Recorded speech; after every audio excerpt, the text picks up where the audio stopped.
সাহাবায়ে কেরাম আশ্চর্য হয়ে গেলেন, এই মেয়ে মনে হয় পাগল। পাগল না হলে নিজের বাচ্চাকে জিহাদের ফান্ডে দিতে চায়, আর এই বাচ্চা দিয়ে যুদ্ধের ময়দানে কি হবে? নবীজি ডাক দিয়া বললেন, মারে এই বাচ্চা নিয়ে আমি জিহাদের ময়দানে কি করব? অস্ত্র ধরতে পারবে না, কাফেরদের মোকাবেলা করতে পারবে না, যারা আহত হবে তাদেরকে শুশ্রূষা করতে পারবে না, বাচ্চা নিয়ে আমি কি করব?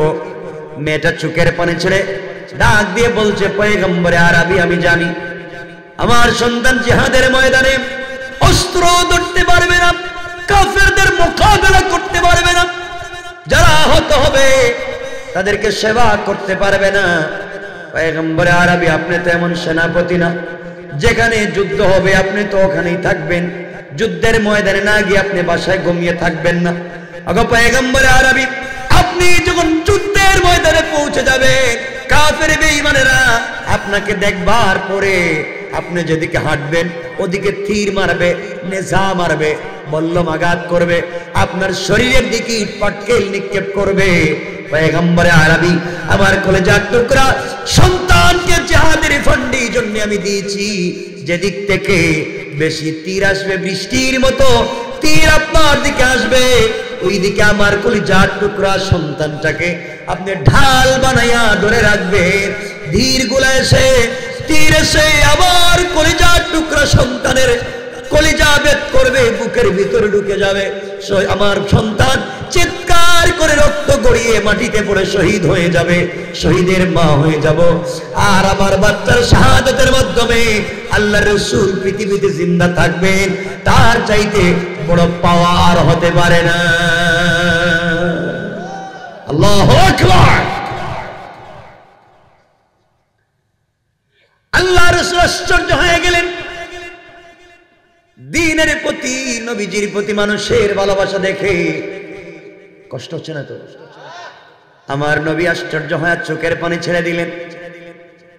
পারস্য বাদশার দুইজন গোয়েন্দা রিপোর্ট করে দিল বাদশার দরবারে, বাদশা এদের বিরুদ্ধে যুদ্ধ করে জীবনে আপনি পারবেন না, যুদ্ধের খায়েশ মিটে যাবে। বাদশা গোয়েন্দাদেরকে ডাকাইয়া বলছে, তোমরা বলো তো মুহাম্মদের শক্তি বেশি না আমার? গোয়েন্দারা বলছে, শক্তি তো আপনার বেশি। বলো তো সম্পদ আমার বেশি না মুহাম্মদের? সম্পদও আপনার বেশি। সেনাবাহিনী আমার বেশি না মুহাম্মদের? সব আপনার বেশি। তাহলে আমি তার বিরুদ্ধে যুদ্ধ করে পারবো না কেন? ও বাদশা, এই জন্য আপনি তার বিরুদ্ধে যুদ্ধ করে পারবেন না। আপনার সেনাবাহিনী যুদ্ধ করে যুদ্ধের ময়দানে যাওয়ার আগে জানতে চায় যুদ্ধে জয়লাভ করলে প্রমোশন হবে না ডিমোশন হবে, তাদের বেতন বাড়বে না কমবে, জানতে চায় কি সহযোগিতা করবেন। আর মুহাম্মদের সঙ্গীরা, মুহাম্মদের কর্মীরা তাদের কলেজার টুকরা বাচ্চাকে তাদের নবীকে ভালোবেসে দান করে দেয়। যারা নিজের বাচ্চার জীবন পর্যন্ত নবীজির ভালোবাসায় দিতে পারে, তাদের বিরুদ্ধে দুনিয়ার কেউ অস্ত্র দিয়ে যুদ্ধ করে পারবে না। আল্লাহু আকবার বলেন। আমার বন্ধুগণ, আমার ভাইরা, এক পর্যায়ে আল্লাহ কথাগুলো মনোযোগ দিয়ে শুনেন কি বলতে চায়। আল্লাহ রাসূল ইন্তেকাল করলেন, লম্বা কথা সংক্ষেপের জায়গায় চলে যাচ্ছে। আল্লাহ রাসূল ইন্তেকাল করলেন দীর্ঘদিন পরে। ইন্তেকালের পরে হযরতে আবু বকর খলিফা হলেন। আবু বকরের পরে খলিফা হলেন হযরতে ওমর ফারুক রাদিয়াল্লাহু তাআলা আনহু। আমার খলিফা হওয়ার পরে তার মনে পড়েছে রাসূলের প্রতি বিদ্বেষের কথা। পারস্যের বাদশা আমার নবীকে চিঠি লিখে গালি দিয়েছে, প্রতিশোধ নিতে পারিনি, আজকে আমি নিজে খলিফা, প্রতিশোধ নেব। আমার বন্ধুগণ, এই কথা বলে হযরত ওমর ফারুক রাদিয়াল্লাহু তাআলা আনহু, তিনি তো এমন একজন খলিফা ছিলেন যাকে শয়তানও ভয় পাইত, যার মুখের আওয়াজ আল্লাহ শত শত মাইল দূর পৌঁছাইয়া দিত, যিনি তরবারি দিয়ে মদিনার মাটিতে আঘাত করেছিলেন, ভূমিকম্প বন্ধ হয়েছে, নীল নদে চিঠি দিয়েছেন, নীল নদ থেকে পানি এসেছে। এই আমার আব্দুল্লাহ বিন হুযাফাকে ডাকলেন। 17 বছরের একজন তরুণ আব্দুল্লাহ বিন হুযাফাকে ডেকে বলেন, আব্দুল্লাহ, আমার রাসূলকে পারস্যের বাদশা গালি দিয়েছিল, টিটকারি করেছিল, কিছুই করতে পারেনি। আজকে আমার যুগ এসেছে, আমি প্রতিশোধ নিতে চাই। যাও তো পারস্য দেশের সীমান্ত এলাকা পাহারাদারি করো, কোনোভাবে যেন কেউ আমাদের দেশে ঢুকতে না পারে। আর গোয়েন্দাগিরি করো, তারা কি করতে চায়, কি বুঝাতে চায় পারস্য বাদশা, এই জন্য একটু দেখো কি করতে পারি আমরা, দেখি তো কি করা যায়। সাবধান, খুব সেফ চলতে হবে, এরা খুব চালাক। খলিফাতুল মুসলিমিন আমিরুল মুমিনিন হযরত ওমর ফারুক বলে দিলেন, 17 জন তরুণ সেনাবাহিনী নিয়ে হযরতে আব্দুল্লাহ বিন হুযাফা রাদিয়াল্লাহু তাআলা আনহু তিনি পারস্য দেশের সীমান্ত এলাকা পাহারাদারি করতে লাগলেন, সিকিউরিটি দিতে লাগলেন, বর্ডার গার্ডের কাজ করতে লাগলেন। আল্লাহর ইচ্ছা হলো, আল্লাহর মানসা হলো, আল্লাহর চাহিদা হলো, এই 17 জন মুসলমান যখন পাহারাদারি করতেছেন, পারস্যের বাদশা ঘোষণা করে দিল, তার দেশে ঘোষণা করে দিল সেনাবাহিনীতে, শোনো, কোনোভাবে যদি কোনো মুসলমানকে ধরতে পারো, আঘাত করবে না, মারবে না, পিটাবে না, তোমরা ধরে নিয়ে আমার কাছে আসবে, আমি তাদের ঈমান পরীক্ষা করতে চাইব। শুনেছি তারা নাকি তাদের রাসূলকে তো ভালোবাসে, নিজের কলিজার টুকরা সন্তানকে জিহাদের ফান্ডে দিয়ে দেয়, নিজের জীবন পর্যন্ত ইসলামের জন্য দিয়ে দেয়। আমি তাদের সেই ঈমান পরীক্ষা করতে চাই।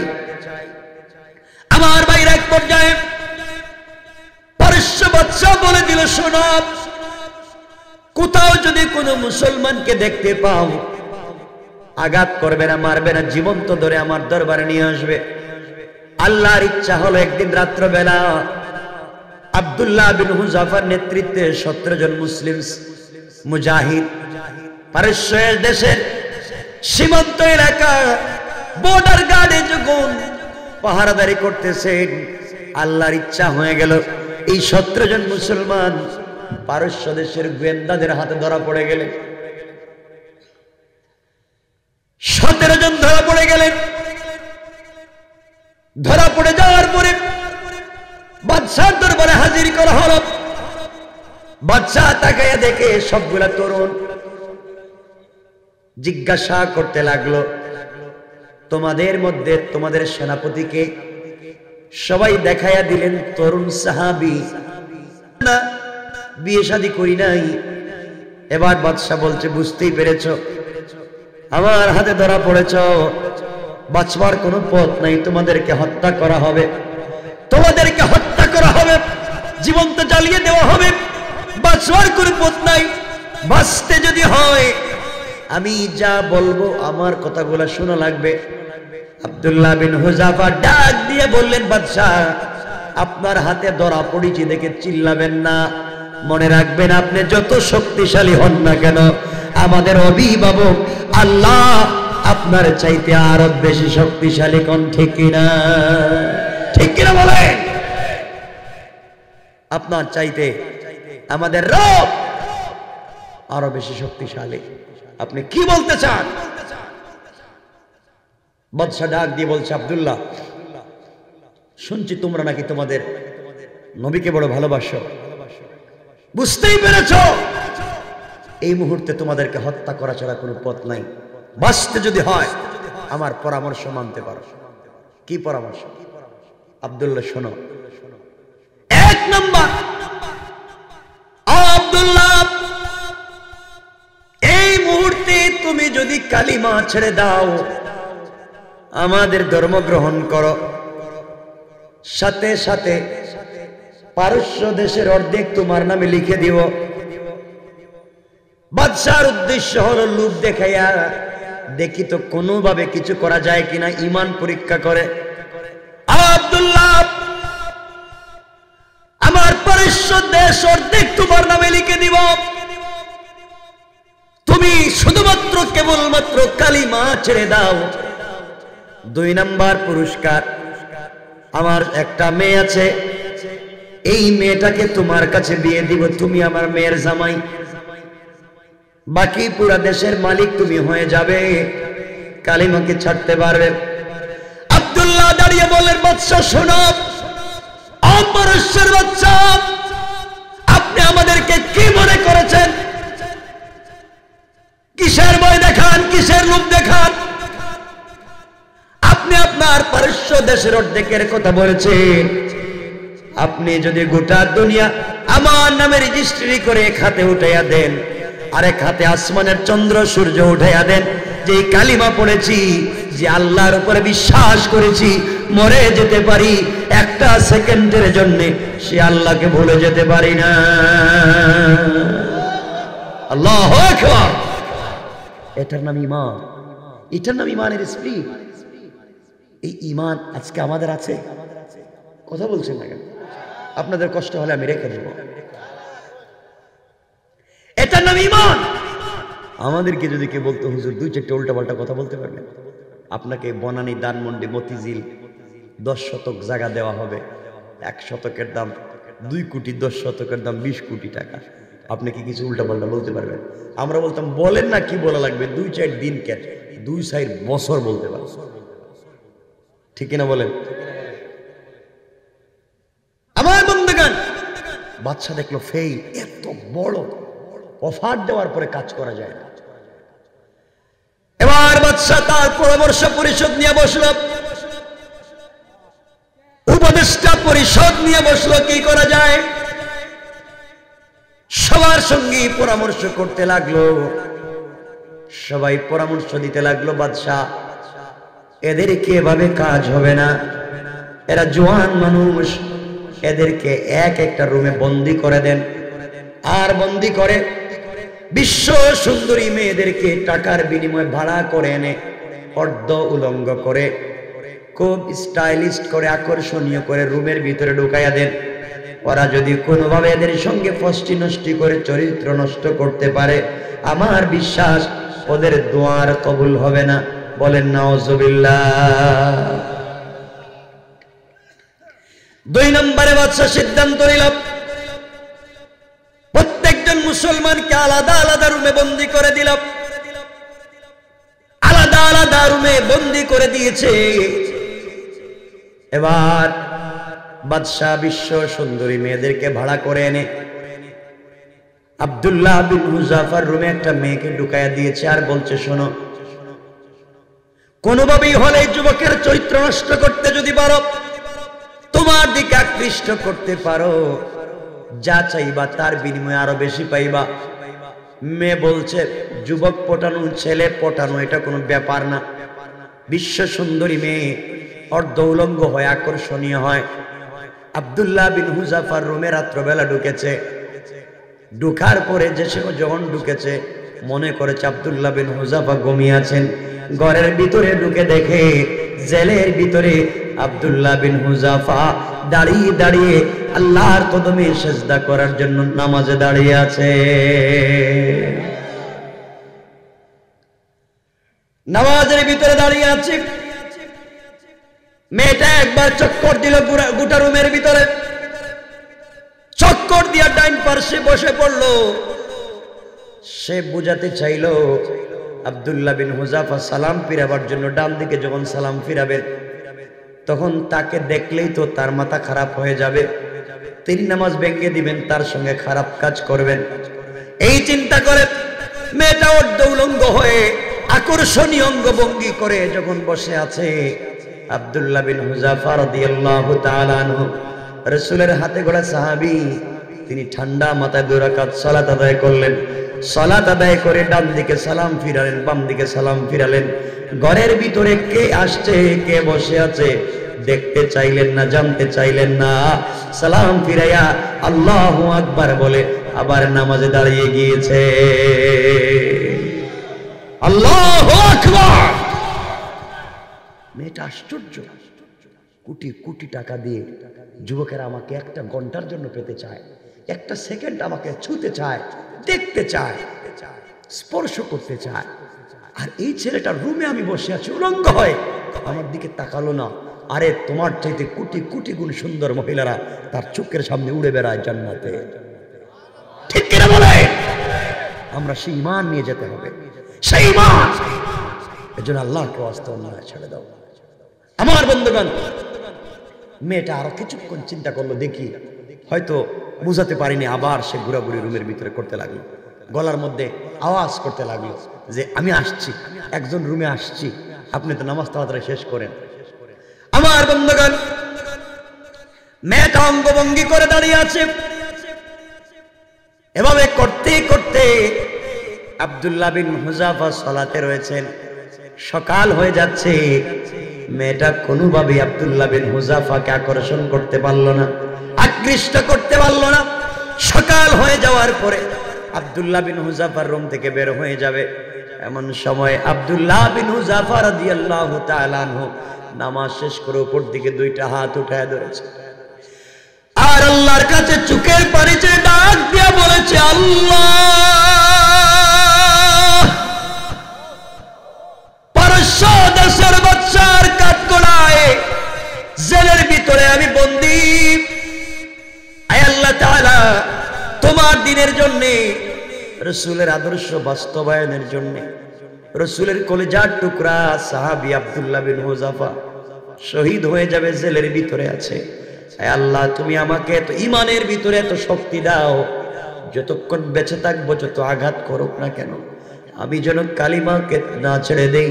আর আমার কষ্টের কথাগুলোই মুহূর্তে আমার নবীর দরবারে পৌঁছায়া দাও, জানাইয়া দাও। নবীজি যেন পেরেশান আর টেনশন না করে মদিনায় শুইয়া আমরা যতক্ষণ বেঁচে আছি তার ইসলামকে ধ্বংস হতে দেব না। মেয়ে চিন্তা করলো, কয় কি? আমার বন্ধুগণ, মেয়েটা সকালবেলা ঘর থেকে বের হলো, বাদশার দরবারে গিয়ে বলছে, বাদশা, আপনি কার ঘরে আমাকে পাঠাইলেন? ও তো মানুষ না, মনে হয় সৃষ্টিকর্তার কোন দূত ফেরেশতা হবে। দীর্ঘক্ষণ তার রুমে থাকলাম, কতভাবে আকৃষ্ট করতে চাইলাম, পারলাম না। আমি যদি আরো কয়েক ঘন্টা তার রুমে থাকতাম, তাহলে আমিও হয়তো কালিমা পড়ে মুসলমান হয়ে যেতাম। আল্লাহু আকবার, আল্লাহু আকবার। বাদশা 2 নম্বরে ফেল, 1 নম্বরে 3 নম্বরে ফেল। 1 নম্বরে দেশের মালিকানা দিতে চাইছিল, আকৃষ্ট করতে পারলো না। নিজের মেয়েকে দিতে চাইছিল, আকৃষ্ট করতে পারলো না। এখন সুন্দরী মেয়ে দিয়া চরিত্র নষ্ট করতে চাইছিল, পারছে? কথা বলেন, পারছে? আমাদেরকে একটা দিলেই তো কাজ হয়ে যাবে। এবার বাদশা দেখলো 3 জায়গায় ফেল, একটা তরুণের কাছে। আবার সবাইকে নিয়ে বসছে, কি করা যায়? সবাই পরামর্শ দিয়েছে, বাদশা, ওদেরকে ফাঁসি দিয়ে হত্যা করা হোক।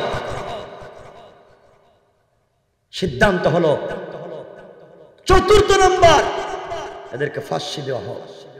17টা ফাঁসির মঞ্চ তৈরি করা হলো। কয়টা? 17টা। সবার প্রথমে আব্দুল্লাহ বিন হুযাফার হাত পা বাঁধা হচ্ছে। বাদশার কথা মনে হচ্ছে যে হাত পা বাঁধা দেখলে, ফাঁসির দড়ি দেখলে কার ভিতর আর ঠিক থাকবে, কালিমা ছাইড়াই দিবে। ওরা জানে না যারা জীবন দিতে পারে তারা ফাঁসির দড়িতে ঝুলেও কালিমার গান গাইতে পারে, ঠিক কিনা বলে? আমার বন্ধুগণ, আব্দুল্লাহ বিন হুযাফার হাত পা বাঁধা হচ্ছে, আর তিনি এভাবে বসে বসে বাদশার চেহারার দিকে তাকাই, এভাবে মুচকে মুচকে হাসতেছে। বাদশা কয়, ব্যাপার কি? ও তো কান্নার কথা, কান্না করে মরে যাওয়ার কথা, ও হাসতেছে কেন? আব্দুল্লাহ বিন হুযাফাকে যখন ফাঁসির দড়িতে নিয়ে যাওয়া হচ্ছে, আরো বেশি হাসলেন, বাদশার দিকে তাকালেন আর হাসলেন। একবারে ফাঁসির দড়িতে নিয়ে যাওয়া হচ্ছে, বাদশার দিকে তাকাচ্ছেন, এমন হাসছেন, এক আওয়াজ হয়ে গেল। বাদশা বলে, এই থামো। ওরা জিজ্ঞাসা করি, হাসে কেন, টিটকারি করে কেন? বাদশা বলছে, এই হাসছস কেন? আব্দুল্লাহ বলছেন, বাদশা, আমি হাসছি তোমার মতো বুকা লোককে দেখে। তুমি মনে করছো আমাকে ফাঁসি দিয়ে মাইরে ফেলাবা। আরে বুকা, আমি তো মরবো না, আমি যার জন্য মরতে চাই সে রবের কাছে আমি পৌঁছে যাব।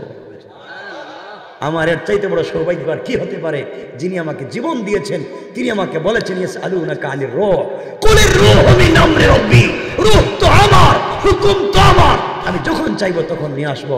রব চায় আমি তার দিনের জন্য জীবনটা দিব, আমি তো তার বাগানে উড়ে বেড়াবো, আমি তো চাই তুই কখন আমাকে মারবে, আমার জন্য জান্নাতে সবাই অপেক্ষা করতেছে। বাদশা দেখলো কি রে, ও তো দেখতেছি মরেও মরে না, ফাঁসির দড়িতে যাওয়ার পরে তো মরে না, তার জন্য অপেক্ষা করতেছে। না, পরে ফাঁসি দিয়ে লাভ নাই, আরো কষ্ট দিয়ে মরে দিতে হবে। কয় বাদ দাও, ফাঁসির দড়িতে ঝুলে লাভ কেউ তো হাসতেছে, আরো কষ্টের কোনো চিন্তা করো। ও বলতেছে মরবে না, তার জন্য নাকি কারা ওয়েট করতেছে। চতুর্থ নম্বরে বাদশা ব্যর্থ হয়ে পরামর্শ পরিষদ পরামর্শ দিল কি করা যায়। এবার সবাই পরামর্শ দিয়েছে বাদশা এক কাজ করে। কি কাজ? পঞ্চম নম্বর এদেরকে ঠিক করার একটা ঔষধ আছে। ঔষধটা কি? এদের খাবার বন্ধ করে দেন। কি বন্ধ করে দেন? খাবার বন্ধ করে দেন। কোনো খাবার দেওয়া যাবে না, খাবার না পাইয়া মাথা খারাপ হয়ে যাব।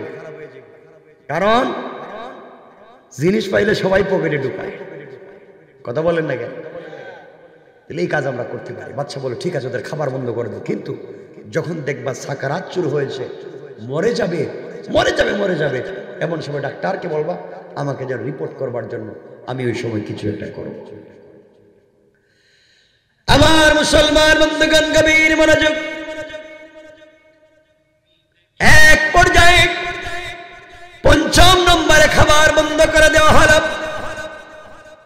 রুমের ভিতরে শুইয়ে দেওয়া হলো, হাত পা বেঁধে রাখা হলো।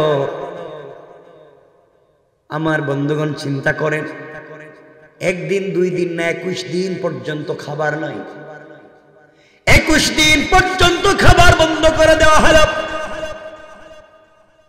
খাবার নাই, পানি নাই, কয় দিন বাঁচা যায়? দীর্ঘ 21 দিন পরে ডাক্তার বাদশার কাছে রিপোর্ট করেছে, বাদশা আর কিছুক্ষণ ওরা বাঁচবে, আর পরে বাঁচবে না,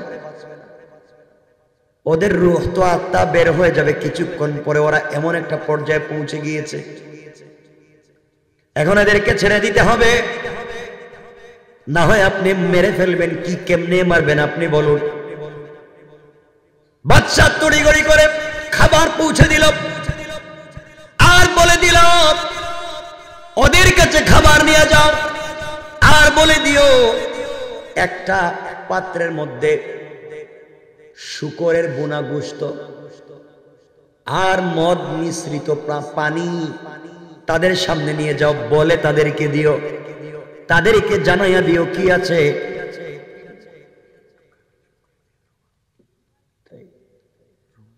কষ্ট হচ্ছে না তো আপনাদের?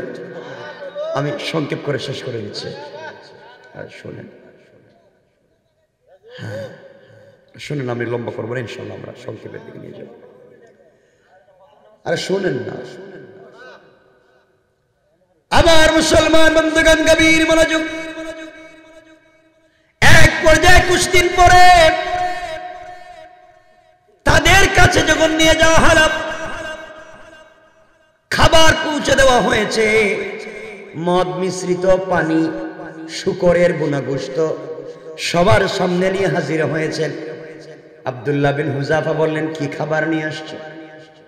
শুয়ে আছেন, হাত পা নড়ে দাঁড়াতে বসতে পারেন না। ওরা বলছে মদ মিশ্রিত পানি আর শূকরের বোনা গোশত, বাদশার দরবার থেকে মেহমানদারি। আব্দুল্লাহ বিন হুযাফা ওই সময় গর্জে উঠলেন আর বললেন নিমক হারাম বেয়াদব, তোমরা মনে করেছো মৃত্যুর সময় ঈমান নিয়ে খেলবা,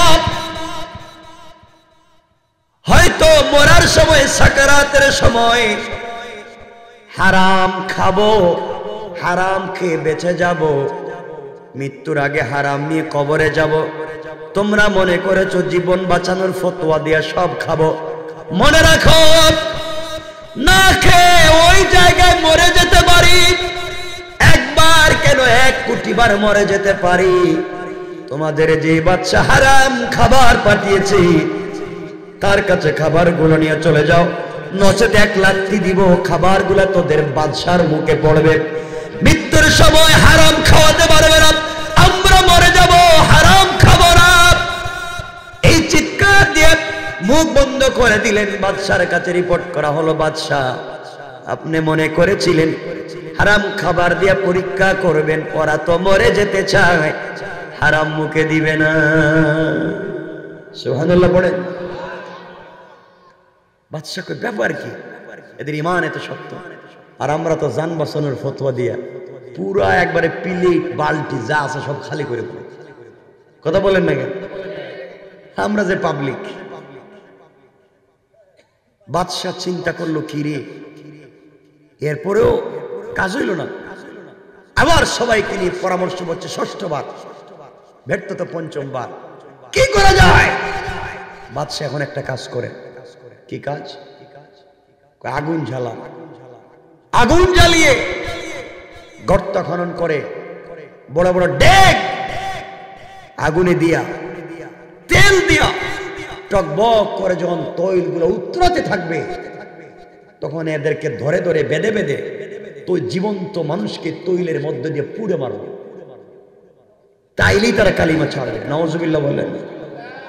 আপনারা তো বলতেই আছেন, একটাবার চক্ষু বন্ধ করে চিন্তা করেন তারা ইসলামের জন্য কি করেছে, কি করেছে।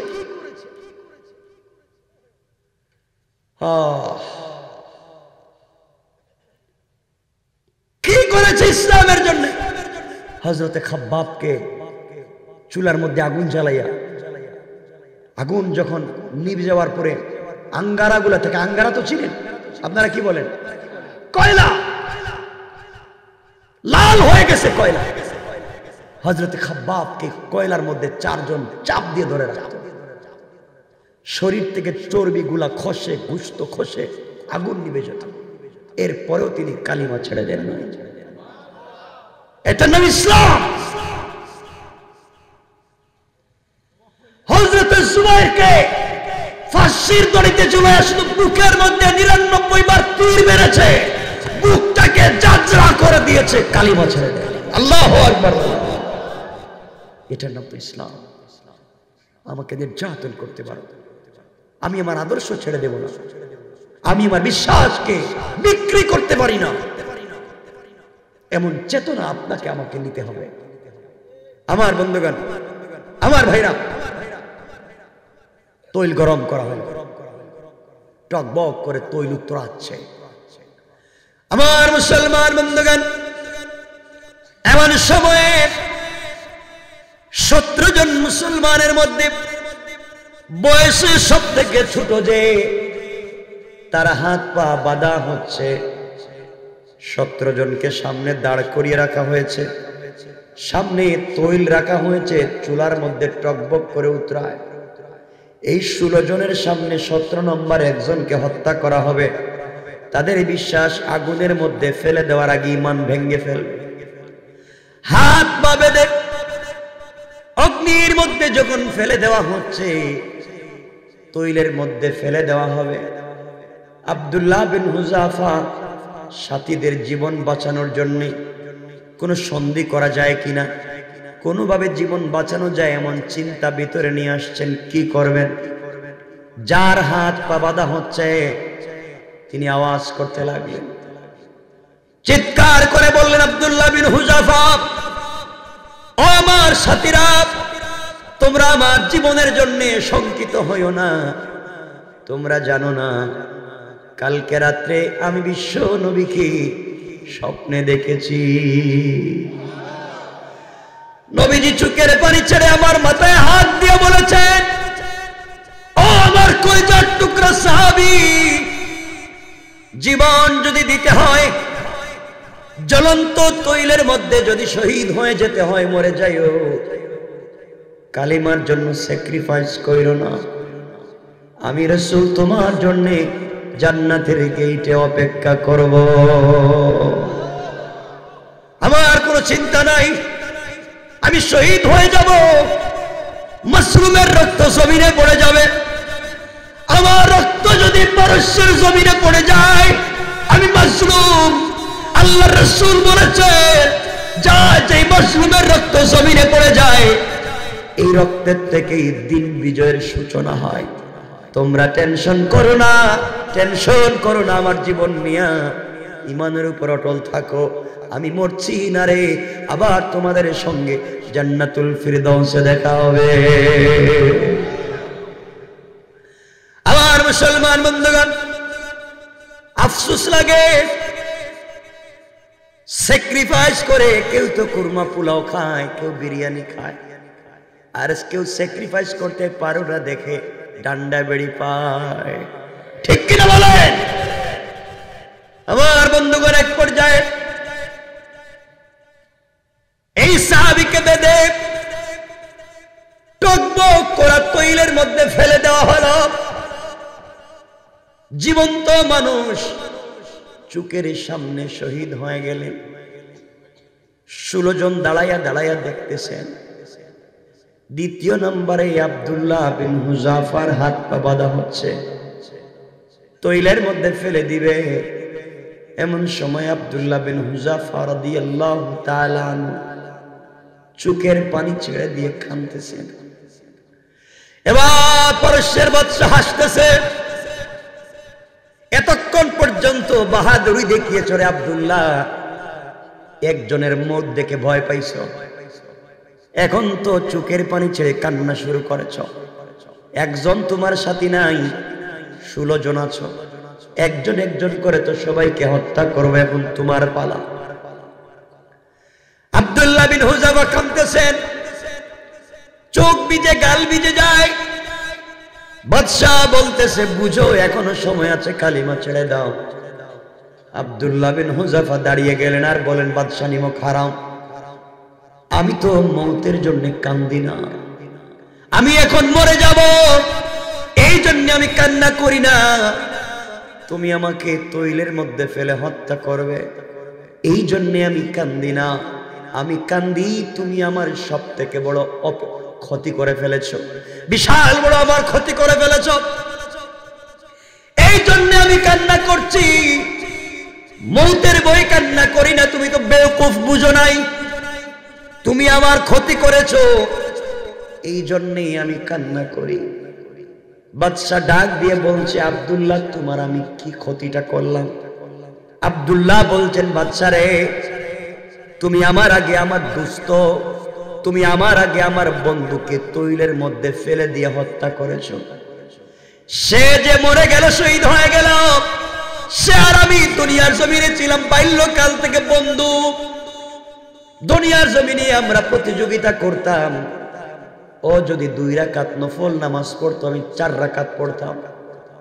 সে যদি 1 টাকা আল্লাহর রাস্তায় দান করতো, আমি 2 টাকা দিতাম। সে যদি 1 ঘন্টা আল্লাহর রাস্তায় জিহাদ করে, আমি 2 ঘন্টা জিহাদ করতাম। জিন্দেগির শুরু থেকে প্রতিযোগিতা করে করে আসছি। সকল প্রতিযোগিতায় আমি ফার্স্ট ছিলাম, সে ছিল সেকেন্ড। কোনদিন আমার আগে যাইতে পারে নাই। সকল কাজে আমি ছিলাম আগে আগে, সকল প্রতিযোগিতায় আমি ছিলাম আগে আগে। সারা জীবনে এভাবে কাটালাম, কিন্তু জান্নাতে যাওয়ার সিরিয়ালে প্রতিযোগিতায় সে আমার আগে জান্নাতে পৌঁছে গেল। আমার আগে আমার রাসূলের সঙ্গে দেখা করে ফেললো, আমার আগে আল্লাহর সঙ্গে দেখা করেছে, আমার আগে জান্নাতে পৌঁছে গিয়েছে।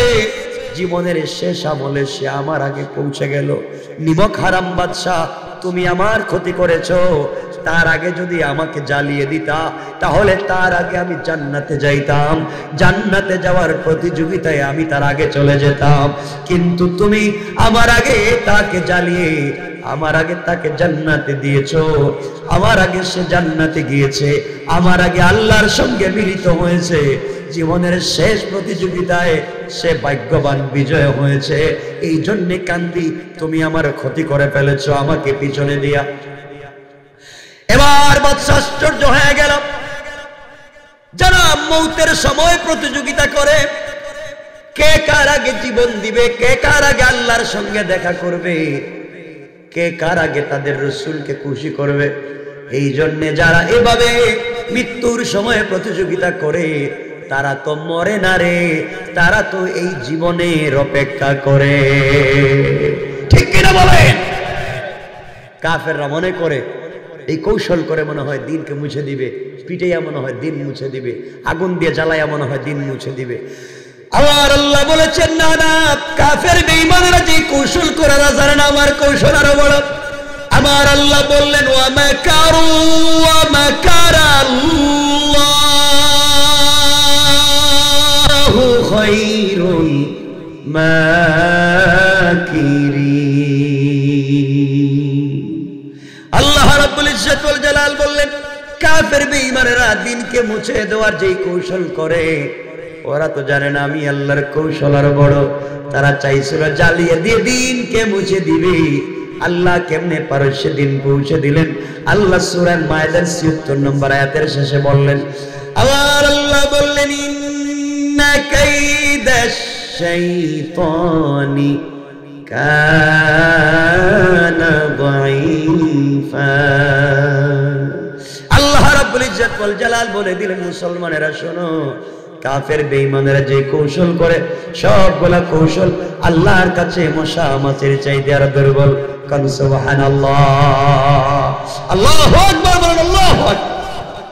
এজন্য আমরা দ্বীনের কাজে প্রতিযোগিতা করব ইনশাআল্লাহ, হারাম ছেড়ে দেব ইনশাআল্লাহ, বলেন ইনশাআল্লাহ।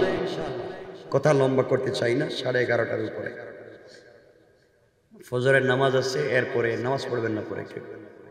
আমি আর লম্বা করতে চাই না, বিষয় অনেক লম্বা। হ্যাঁ না না, লম্বা করলে অনেক লম্বা, 1 ঘন্টা চলে যাবে। এখন যে জায়গায় আসছে একটা স্টেপে আসছে, এখন থেকে শুরু করলে 1 ঘন্টা লাগবে। এজন্য সামনে থেকে যেতে চাই না। সামনের আলোচনাগুলো মা বোনদের দিনের প্রতি আকৃষ্ট, দিনে চলবার প্রতি কিছু কথা এখানে আছে। মা বোনদেরকে শুধু এতটুকু বলবো, জান্নাতে যদি যেতে চান মায়েরা নিজের চরিত্রের হেফাজত করেন, সন্তানদেরকে দেখাশোনা করেন, স্বামীর আমানত রক্ষা করেন, আল্লাহ জান্নাত দিবেন। সকলে বলেন আমিন।